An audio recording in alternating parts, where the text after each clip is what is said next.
চলো বলে দিই নবমীর রাতে কী করলাম। নবমীর রাতে একটু টুকটাক ঠাকুর দেখার বাকি ছিল আশপাশেরগুলো, সেগুলো দেখতে বেরিয়ে পড়েছিলাম। আর এখানে দেখো কী সুন্দর ঠাকুর, এটা হচ্ছে নিমতলা মাঠের জায়গাটা। আর এই দেখো এখানে বাউল নাচও হচ্ছে, কি ভালো লাগছিল, কিছু একটা গ্রাম্য পরিবেশ। তারপর আমাদের এখানে ফিরে এলাম আমার দালানে আর কি, কারণ আরতি হলো। তারপর যা নাচ, যে নবমী রাইট বলে কথা, না নাচলে হয় বলো, কাল ঠাকুর জলে পড়ে যাবে।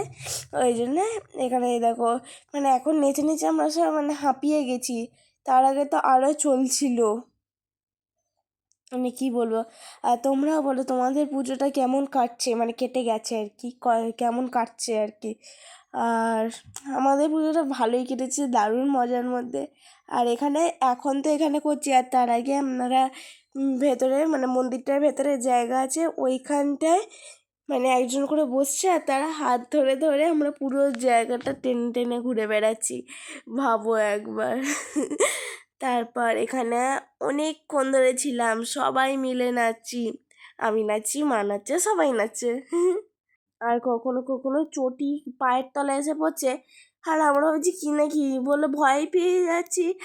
আর এখানে মাঝে মাঝে আবার ক্যাপ ফাটিয়ে দিচ্ছি, তার মাঝখানে গেল আমার ব্যাগ ছিঁড়ে, মানে খেলতে খেলতে গেল ব্যাগ ছিঁড়ে, সে কি বলবো, তো আজকের দিনটা এইভাবেই কাটলো।